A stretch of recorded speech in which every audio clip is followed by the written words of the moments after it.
Subscribe कीजिए हमारे YouTube channel को और नए वीडियो की अपडेट तुरंत पाने के लिए दबाइए बेल आइकन।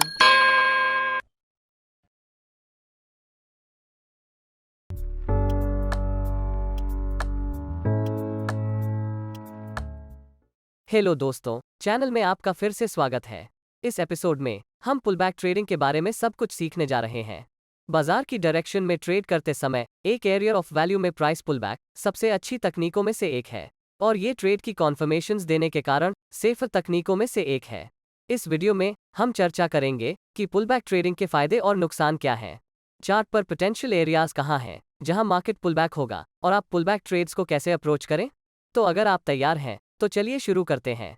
पुलबैक ट्रेडिंग क्या है और यह मार्केट में क्यों काम करती है? एक पुलबैक तब होता है जब प्राइस टेम्पररी मार्केट के अंडरलाइन ट्रेंड के खिलाफ चलती है। उदाहरण के लिए एक अप ट्रेंड में एक पुलबैक नीचे की ओर प्राइस मूव होगी, या हम कह सकते हैं कि यह एक करेक्टिव मूव है। दूसरी ओर डाउन ट्रेंड में एक पुलबैक ऊपर की ओर प्राइस मूव होगी। पुलबैक ट्रेडिंग में आप जो करने की कोशिश कर रहे हैं वह है बाजार में डिप्स पर बाय करना या एक महत्वपूर्ण लेवल्स पर रिट्रेसमेंट या एग्जिस्टिंग ट्रेंड में करेक्शंस पर बाय करना है। उदाहरण के लिए प्राइस एक मजबूत कैंडल के साथ रेजिस्टेंस लेवल से बाहर ब्रेकआउट हो जाती है और फिर ये रिट्रेस या पुलबैक करती है या रेजिस्टेंस लेवल का टेस्ट करती है और फिर ऊपर बढ़ जाती है। एक अन्य उदाहरण ये होगा कि यदि बाजार का ट्रेंड अप है तो आप हमेशा डिप्स खरीदना चाहते हैं या रिट्रेसमेंट्स पर या पुलबैक्स पर खरीदना चाहते हैं ताकि बेस्ट पॉसिबल प्राइसेस पर खरीदारी की जा सके। और ट्रेंडिंग मार्केट्स के मामले में इसके काम करने का कारण ये है कि जब मार्केट ट्रेंड कर रहा होता है तो कीमतें एक स्ट्रेट लाइन में नहीं बढ़ती हैं। इसके बजाय एक अप ट्रेंड में आप हायर हाइज और हायर लोज की एक श्रृंखला देखने की उम्मीद कर सकते हैं। एक पुलबैक ट्रेडर जो करने का प्रयास कर रहे हैं वह पुलबैक या रिट्रेसमेंट या करेक्शन पर अपनी ट्रेड एंट्री की योजना बनाना है। बेसिकली आप एक ट्रेड में एंटर कर रहे हैं जब मार्केट एक अप ट्रेंड में लोअर प्राइसेस पर ट्रेडिंग करता है। एक पुलबैक ट्रेडर ट्रेंड की डायरेक्शन में ट्रेड करने की कोशिश कर रहे हैं, लेकिन जब मार्केट रिट्रेसमेंट या करेक्शन मूव्स करके ट्रेंड के खिलाफ जा रहा है तो आप ट्रेड एंट्री करना चाहेंगे, लेकिन आप अभी भी ट्रेंड की डायरेक्शन में ही ट्रेड कर रहे हैं। कीमतों में गिरावट का कारण सरल है। ये कुछ ट्रेडर्स द्वारा शॉर्ट टर्म प्रॉफिट बुकिंग के कारण है जिससे प्राइसेस में गिरावट आती है। आइए पुलबैक ट्रेडिंग के प्रोज और कॉन्स को समझते हैं। हम पॉजिटिव्स के साथ शुरुआत करेंगे। पुलबैक ट्रेडिंग में आप बेसिकली लोअर प्राइसेस पर खरीद रहे हैं और हायर प्राइसेस पर बेच रहे हैं। उदाहरण के लिए यदि आप अप ट्रेंड में पुलबैक का ट्रेड कर रहे हैं तो आप लोअर प्राइसेस पर खरीदारी कर रहे हैं और इरादा हायर प्राइसेस पर बेचने का है। और यदि आप डाउन ट्रेंड में पुलबैक शॉर्ट कर रहे हैं तो आप हाई प्राइसेस पर बेच रहे हैं ताकि आप लोअर प्राइसेस पर वापस खरीद सकें। और इसके बारे में दूसरी बात यह है कि जब आपके ट्रेडिंग साइकोलॉजी की बात आती है तो ये वास्तव में पुलबैक ट्रेडिंग करना आसान होता है। इसका कारण ये है कि आप एरिया ऑफ वैल्यू से ट्रेड कर रहे हैं, क्योंकि जब हम मार्केट्स के बारे में सीखना शुरू करते हैं तो लोअर प्राइसेस पर खरीदना और हायर प्राइसेस पर बेचना एक ऐसी चीज है जिसके हम सभी अकस्टम्ड हो जाते हैं। इसके बारे में एक छोटे बिजनेस के रूप में सोचें। बेसिकली एक बिजनेस में हम हमेशा लोअर प्राइसेस पर खरीदना चाहते हैं और फिर हायर वैल्यूएशंस पर बेचना चाहते हैं। अब हम पुलबैक ट्रेडिंग की शॉर्टकमिंग्स के बारे में बात करेंगे। पुलबैक का डाउनसाइड ये है कि आप प्राइस मूव्स को मेजॉरिटी टाइम्स मिस कर सकते हैं। उदाहरण के लिए हम जानते हैं कि एक अप ट्रेंड में हायर हाइज और हायर लोज होते हैं। मान लीजिए कि प्राइसेस अभी पुलबैक हो रही है या रिट्रेस हो रही है, यह मानते हुए कि आप उम्मीद कर रहे हैं कि प्राइस ट्रेंड लाइन या मूविंग एवरेज पर वापस लोअर लेवल्स पर रीटेस्ट हो सकती है। लेकिन बाजार में क्या होता है कि प्राइसेस पर्याप्त रूप से पुलबैक नहीं होती है और फिर यह आपके द्वारा ट्रेड एंट्री लेने में कामयाबी होने के बिना हायर प्राइसेस पर चल जाता और इसके परिणामस्वरूप आप इस प्राइस मूव को मिस कर गए। जब पुलबैक ट्रेडिंग की बात आती है तो सबसे बड़ा नुकसान ये है कि कभी कभी आप वास्तव में अपने डिजायर्ड लेवल पर पुलबैक करने के लिए प्राइसेस की प्रतीक्षा करते हैं, लेकिन प्राइस उस लेवल का टेस्ट नहीं करती है और आप ट्रेड मिस कर जाएंगे। दूसरा नुकसान, या शायद मैं इसे नुकसान नहीं कहूंगा, कि पुलबैक इम्पेशेंट ट्रेडर्स के लिए सूटेबल नहीं है। यदि आप पेशेंट ट्रेडर नहीं हैं या आपके पास पुलबैक की एंटिसिपेशन करने का पेशेंस नहीं है तो ये स्ट्रैटेजी आपके लिए आसान नहीं हो सकती है। अब हम एक पुलबैक ट्रेड के फायदे और नुकसान को समझ गए हैं, तो आइए जानें कि एक पुलबैक ट्रेड्स को कैसे अपनाया जाए। पुलबैक का ट्रेड करते समय कुछ बातों का ध्यान रखना चाहिए। पहला पॉइंट, मार्केट के ट्रेंड की पहचान करना है।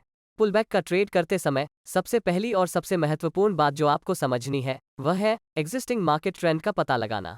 बाजार में एक ऑनगोइंग ट्रेंड होनी चाहिए, क्योंकि बाजार में ट्रेंड होने पर अक्सर आप पुलबैक अपॉर्चुनिटीज का सामना करेंगे। और इससे भी महत्वपूर्ण बात, ट्रेंड की डायरेक्शन में ट्रेड करना सुनिश्चित करें और इसके अगेंस्ट नहीं। मैं ये नहीं कह रहा हूं कि यदि मार्केट ट्रेंड नहीं कर रहा है या यदि मार्केट एक रेंज में है तो कोई पुलबैक अपॉर्चुनिटीज नहीं होगा, बल्कि ट्रेंडिंग प्राइस एक्शन होने पर पुलबैक सेटअप प्राप्त करने की प्रोबेबिलिटी अधिक होती है। और अक्सर एक रेंज या कंसोलिडेटेड प्राइस एक्शन के दौरान मार्केट में एक्सप्लोसिव ब्रेकआउट्स मिलने की चांसेस होती है, जहां मार्केट पार्टिसिपेंट्स द्वारा बढ़ी हुई इंटरेस्ट और पार्टिसिपेशन के कारण पुलबैक होने की पॉसिबिलिटी कम होती है। दूसरा पॉइंट, एरियर ऑफ वैल्यूज की पहचान करना है।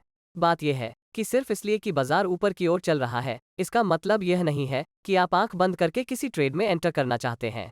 इसके बजाय आप एरियर ऑफ वैल्यूज से ट्रेड करना चाहते हैं। एक एरियर ऑफ वैल्यू इनमें से कोई भी हो सकता है, जैसे स्विंग लोज, सपोर्ट या रेजिस्टेंस लेवल्स, ट्रेंड लाइंस या मूविंग एवरेज आदि। ये आपके चार्ट्स पर पोटेंशियल एरियाज हैं जहां बाइंग या सेलिंग का प्रेशर बढ़ सकता है। विचार करने के लिए तीसरा पॉइंट, एंट्री ट्रिगर या एंट्री एरिया की तलाश करना है।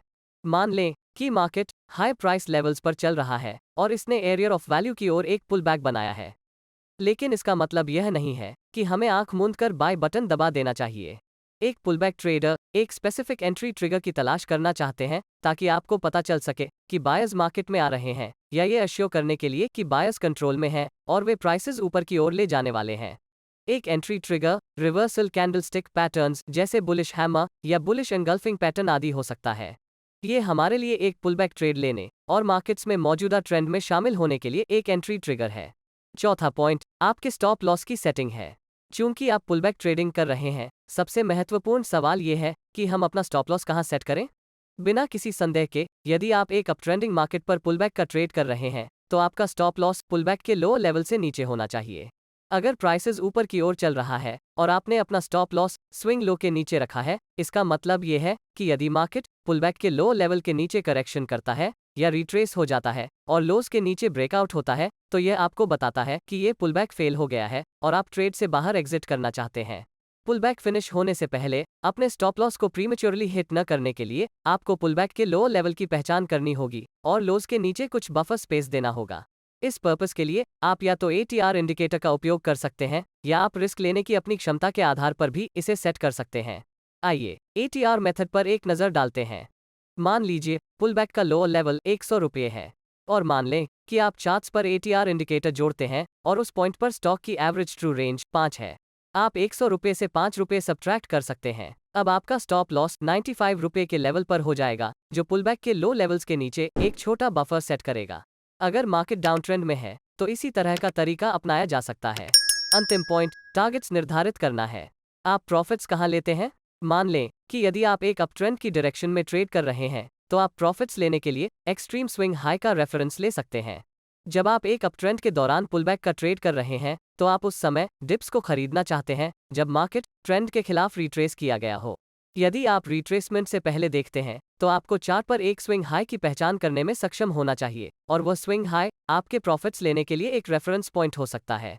यदि आप पुलबैक खरीदना चाह रहे हैं और आपने एक लॉन्ग ट्रेड लिया है और मार्केट आपकी डायरेक्शन में आगे बढ़ रहा है, तो यदि आप एक इंट्राडे ट्रेडर हैं तो आप स्विंग हाई से ठीक पहले या नियरेस्ट रेजिस्टेंस से पहले प्रॉफिट्स बुक कर सकते हैं। और आप मुझसे पूछ सकते हैं कि स्विंग हाइस के बाद क्यों नहीं, या स्विंग हाई पर क्यों नहीं, या रेजिस्टेंस लेवल पर क्यों नहीं। सरल उत्तर है, स्विंग हाइज और लोज, सपोर्ट्स और रेजिस्टेंसेस आपके चार्ट्स पर स्पेसिफिक लेवल्स नहीं हैं, बल्कि वे आपके चार्ट्स पर एरियाज या जोन्स हैं। इसका मतलब ये है कि प्राइसेस स्विंग हाई के करीब आ सकती है, लेकिन एग्जैक्ट प्राइस लेवल तक पहुंचने से पहले वहां से रिवर्स करना शुरू कर सकती है। इसलिए यदि आप उस सिचुएशन से बचना चाहते हैं जहां आपका ओपन प्रॉफिट्स आपके टारगेट के करीब आता है लेकिन अचानक रिवर्स हो जाता है और आपके स्टॉप लॉस को हिट कर देता है, इससे बचने के लिए आप क्या कर सकते हैं कि अपने प्रॉफिट टारगेट को रीसेंट स्विंग हाइज या नियरेस्ट रेजिस्टेंस लेवल्स से ठीक पहले सेट करें। जैसा कि हमने सीखा है कि हमारे पुलबैक ट्रेड्स को कैसे अप्रोच किया जाए, आइए हम पुलबैक ट्रेडिंग को सक्सेसफुली करने के विभिन्न तरीकों पर आगे बढ़ें और ये भी सीखें कि सही तरीके से एंट्री और एग्जिट्स कैसे करें। हम ब्रेकआउट पुलबैक्स के साथ शुरुआत करेंगे। ब्रेकआउट पुलबैक बहुत कॉमन है और शायद मेजॉरिटी ट्रेडर्स पहले ही उनका सामना कर चुके हैं। ब्रेकआउट पुलबैक आमतौर पर बाजार के टर्निंग पॉइंट्स पर होते हैं। ऐसा तब होता है जब प्राइस एक कंसोलिडेशन पैटर्न या एक रेंज से बाहर ब्रेकआउट हो जाती है। कुछ सबसे लोकप्रिय कंसोलिडेशन पैटर्न्स में head and shoulders, wages, triangles, rectangles आदि शामिल हैं। तो स्वाभाविक रूप से ये सवाल उठता है कि आप पुलबैक का ट्रेडिंग कैसे करते हैं। हालांकि ऐसे कई तरीके हैं जिनसे आप पुलबैक ट्रेडिंग का अप्रोच कर सकते हैं। मैं ब्रेकआउट के दौरान पुलबैक ट्रेडिंग की 2 इंपॉर्टेंट कॉन्सेप्ट्स के बारे में बात करूंगा। इन प्रिंसिपल्स को अन्य सभी पुलबैक सिनेरियोज पर अप्लाई किया जा सकता है जिन पर हम चर्चा करेंगे। आइए एक अग्रेसिव ट्रेडर का मामला लें। एक अग्रेसिव ट्रेडर प्राइसेस को एरिया ऑफ वैल्यू में पुलबैक होने का इंतजार करता है, जो एक सपोर्ट या रेजिस्टेंस लेवल, एक ट्रेंड लाइन, एक मूविंग एवरेज आदि हो सकता है, और प्राइस पुलबैक होने पर वो तुरंत एक ट्रेड में एंटर करता है। मान लीजिए पॉइंट 1 ब्रेकआउट और पुलबैक के सिनेरियो में इस अप्रोच को मार्क करता है। इस तरह के अप्रोच को चुनते समय आपको कुछ पॉइंट्स पर विचार करने की आवश्यकता है। एक अग्रेसिव अप्रोच का उपयोग करके आप बेस्ट पॉसिबल प्राइसेस पर एंट्री करने में सक्षम हो सकते हैं, क्योंकि ये पॉइंट अक्सर करेक्शन वेव और पुलबैक फेज के एक्सट्रीम पॉइंट को इंगित कर सकता है। इसलिए इस तरह के अप्रोच का फॉलो करते हुए रिवॉर्ड टू रिस्क रेशियो सबसे अधिक है, क्योंकि स्टॉप लॉस को बहुत टाइटली रखा जा सकता है। लेकिन मेजर ड्रॉबैक ये है कि आप बिना किसी कंफर्मेशन के प्राइस डायरेक्शन के अगेंस्ट ट्रेड करते हैं, और इसलिए मार्केट आसानी से आपके ट्रेड के अगेंस्ट जा सकती है। इसलिए इस तरह के अप्रोच की विन रेट कम हो सकती है या प्रोबेबिलिटी ऑफ सक्सेस कम हो सकती है। एक हाई रिवॉर्ड टू रिस्क हालांकि इसे ऑफसेट कर सकता है, लेकिन मैं इस मेथड का फॉलो नहीं करूंगा। एक कंजर्वेटिव ट्रेडर होने के नाते मैं तब तक इंतजार करता हूं जब तक प्राइस पुलबैक से परे ब्रेक हो जाता है और ट्रेंड स्ट्रक्चर की डायरेक्शन में आगे बढ़ना जारी रखता है। इस अप्रोच के साथ ट्रेडर प्राइस मोमेंटम के साथ जाता है और कंफर्म करता है कि ट्रेड डिजायर्ड डायरेक्शन में है।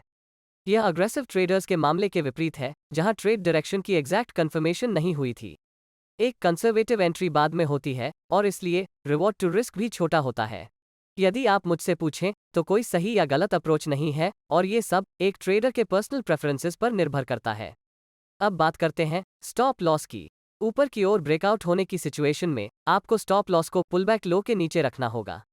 अपनी रिस्क पोटेंशियल के आधार पर एम्पल बफर स्पेस जोड़ना सुनिश्चित करें, या आप ऐसा करने के लिए ATR इंडिकेटर का उपयोग भी कर सकते हैं। ये हमेशा सजेस्ट किया जाता है कि अपने स्टॉप लॉस को ब्रेक इवन में न शिफ्ट करें, क्योंकि यह एक बहुत ही अलॉजिकल और अनप्रॉफिटेबल काम है। और इसका कारण ये है कि मार्केट्स में ब्रेकआउट पुलबैक बहुत बार होता है। एक लॉन्ग अप ट्रेंड के बाद मार्केट डिफाइंड लेवल्स के बीच एक रेंज में रहता है। कई ट्रेडर्स ऐसे लेवल्स का उपयोग अपनी ब्रेकआउट एंट्रीज लेने के लिए करते हैं। इस मामले में हम डाउनसाइड पर एक ब्रेकआउट की उम्मीद कर रहे हैं, और अधिकांश ट्रेडर्स अपने ब्रेकआउट एंट्री को टाइम करने के लिए सपोर्ट लेवल्स का यूज करेंगे। लेकिन जहां वे गलत हो जाते हैं वह यह है कि वे अपने स्टॉप लॉस को बहुत जल्द ब्रेक इवन करने के लिए ले जाते हैं, और जब ब्रेकआउट पुलबैक होता है तो वे अपने ट्रेड से बाहर हो जाएंगे, बस ये देखने के लिए कि प्राइसेस उनके बिना उनकी डिजायर्ड डायरेक्शन में वापस आती हैं। अंत में टारगेट्स को अगले पोटेंशियल रेजिस्टेंस लेवल में सेट किया जा सकता है, या बाजार के कंसोलिडेशन पैटर्न के टाइप के आधार पर एक सूटेबल टारगेट रखा जा सकता है। यदि यह एक वेज हो, ये एक ट्रायंगल पैटर्न हो, ये एक रेक्टेंगल पैटर्न हो, कंसोलिडेशन टाइप के आधार पर एक सूटेबल टारगेट डिसाइड करें। पुलबैक ट्रेडिंग करने का दूसरा तरीका हॉरिजॉन्टल स्टेप्स का उपयोग करना है। स्टेपिंग बिहेवियर सभी मार्केट्स में कई ट्रेंडिंग फेजेस के दौरान देखा जा सकता है। ऑनगोइंग ट्रेंडिंग फेजेस के दौरान कीमत अक्सर उन स्टेपिंग प्राइस एक्शन को पेश करेगी। ये पुलबैक अप्रोच पहले डिस्कस्ड ब्रेकआउट पुलबैक्स के लिए एक बहुत बढ़िया एडिशन है। Breakout pullback market turning points के बहुत करीब होता है, लेकिन अगर कोई ट्रेडर इनिशियल एंट्री अपॉर्चुनिटी को मिस करता है तो हॉरिजॉन्टल स्टेप्स ट्रेडर्स को ऑल्टरनेटिव एंट्री सिनेरियोज को खोजने में मदद करेंगे। ये ट्रेडर्स को ट्रेड्स में एंटर करने में भी मदद करता है, भले ही पुलबैक ट्रेंड लाइन या मूविंग एवरेज को टेस्ट किए बिना एक स्विंग लो नहीं बनाता है। एक अपट्रेंड के दौरान ट्रेड एंट्री एक नए स्विंग हाई लेवल से प्रीवियस स्विंग हाई लेवल तक रिट्रेसमेंट के दौरान होगा, और ट्रेड एंट्री के लिए बुलिश एंगल्फिंग या हैमर पैटर्न्स जैसे कंफर्मेशन कैंडलस्टिक्स का उपयोग करना होगा। ट्रेड के लिए स्टॉप लॉस आपकी रिस्क पोटेंशियल के आधार पर एक सूटेबल बफर के साथ स्टेप पैटर्न या स्विंग लो से नीचे होगा। इसके अलावा एक ट्रेडर सुरक्षित तरीके से अपने ट्रेड के पीछे स्टॉप लॉस को ट्रेल करने के लिए स्टेपिंग पैटर्न का उपयोग करना भी चुन सकता है। इस मामले में ट्रेडर तब तक होल्ड करता है जब तक प्राइस एक पर्टिकुलर स्टेप पूरा नहीं कर लेती है, और फिर स्टॉप लॉस को लास्ट पुलबैक एरिया के नीचे ले जाता है। तो इस मामले में टारगेट्स हर स्विंग हाई लेवल्स है, क्योंकि प्राइस आपके फेवर में चलती है। अब तीसरा तरीका ट्रेंड लाइंस का इस्तेमाल करना चाहिए था। हम जानते हैं कि ट्रेंड लाइन एक फेमस पुलबैक टूल है। इसका ड्रॉबैक ये है कि ट्रेंड लाइन को वैलिड होने में अक्सर अधिक टाइम लगता है। हम ये रूल जानते हैं कि एक ट्रेंड लाइन को वैलिड होने के लिए कम से कम 3 कॉन्टैक्ट पॉइंट्स की आवश्यकता होती है। आप हमेशा 2 रैंडम पॉइंट्स को जोड़ सकते हैं, लेकिन जब आपको तीसरा कॉन्टैक्ट पॉइंट मिलता है तभी आप वास्तव में एक वैलिड ट्रेंड लाइन देख रहे होते हैं। ट्रेंड लाइन अन्य पुलबैक मेथड्स के अतिरिक्त अच्छी तरह से काम कर सकती है, लेकिन एक स्टैंडअलोन मेथड के रूप में ट्रेडर कई अपॉर्चुनिटीज को मिस कर सकता है क्योंकि ट्रेंड लाइन वैलिडेशन में लंबा समय लगता है। इसलिए ट्रेंड लाइन का उपयोग करने के बजाय हम पुलबैक ट्रेडिंग के लिए मूविंग एवरेजेस का उपयोग कर सकते हैं। बिना किसी संदेह के टेक्निकल एनालिसिस में मूविंग एवरेजेस सबसे लोकप्रिय टूल्स में से एक है और इसका उपयोग ट्रेंड आइडेंटिफिकेशन सहित कई तरह से किया जाता है और आप उन्हें पुलबैक ट्रेडिंग के लिए भी इस्तेमाल कर सकते हैं। आप 20 पीरियड, 50 पीरियड या यहाँ तक कि 100 पीरियड की मूविंग एवरेज का उपयोग कर सकते हैं, इसे कोई फर्क नहीं पड़ता। ये सब इस बात पर निर्भर करता है कि आप एक शॉर्ट टर्म या लॉन्ग टर्म ट्रेडर हैं या नहीं। ट्रेड सिग्नल्स को जल्दी प्राप्त करने के लिए शॉर्टर टर्म ट्रेडर्स आमतौर पर शॉर्टर पीरियड मूविंग एवरेजेस का उपयोग करते हैं, लेकिन शॉर्टर मूविंग एवरेजेस बहुत अधिक नॉइस और फॉल्स सिग्नल्स पैदा करता है। दूसरी ओर लॉन्गर पीरियड मूविंग एवरेजेस धीमी गति से चलते हैं, इसलिए वे प्राइस नॉइस से कम प्रभावित होते हैं, लेकिन हो सकता है कि आपको शॉर्ट टर्म एवरेजेस की तरह ज्यादा ट्रेडिंग अपॉर्चुनिटीज न मिलें। तो यह आप पर निर्भर है कि आप अपने खुद के ट्रेड के लिए इनका प्रोज और कॉन्स को वे करें। इस उदाहरण के लिए मैंने 50 पीरियड के एक्सपोनेंशियल मूविंग एवरेज का उपयोग किया और प्राइस एक अप ट्रेंड में है। यहाँ हम प्राइसेस में एक करेक्शन और मूविंग एवरेज तक पहुंचते और इसका रिस्पेक्ट करते हुए देख सकते हैं। इस मामले में ट्रेड एंट्री मूविंग एवरेज से रिजेक्शन कैंडलस्टिक्स जैसे बुलिश पिनबा या हैमर और बुलिश एंगल्फिंग कैंडल्स से ऊपर होगा, जो दर्शाता है कि बायर्स हायर वैल्यूएशंस पर खरीदने को तैयार हैं। आप अपने स्टॉप लॉस को मूविंग एवरेज लाइन के नीचे कुछ बफर स्पेस जोड़ते हुए रख सकते हैं। इसका कारण ये है कि प्राइस मूविंग एवरेज लाइन को ओवरशूट करना और बहुत गहरी विक्स पैदा करना बहुत आम बात है। यही कारण है कि यदि आप ऐसी पुलबैक स्ट्रैटेजी चुनते हैं तो आपको अपने स्टॉप लॉस को सांस लेने की जगह देने की आवश्यकता है।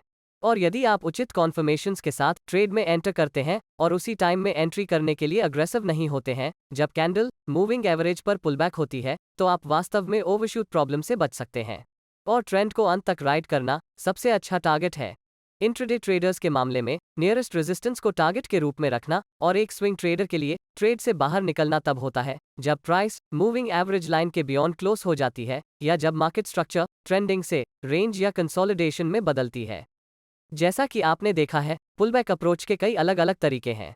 आप इसे फिबोनाची लेवल्स के साथ भी उपयोग कर सकते हैं और आप और भी मजबूत सिग्नल्स प्राप्त करने के लिए डिफरेंट टूल्स को ऐड कर सकते हैं। ये हमेशा एक अच्छा विचार है कि आपने जो सीखा है उसका बैक टेस्ट करें, ये समझने के लिए कि रियल मार्केट कंडीशंस में स्ट्रैटेजी कैसे काम करती है और देखें कि यह आपके लिए काम करती है या नहीं। इस वीडियो के लिए बस इतना ही। मुझे उम्मीद है कि आपने आज कुछ इंटरेस्टिंग सीखा है। अगर कुछ नया सीखा है तो कृपया वीडियो को लाइक करें और अधिक वैल्यूएबल कंटेंट के लिए चैनल को सब्सक्राइब करें। मैं आप लोगों को अगले एपिसोड में देखूंगा।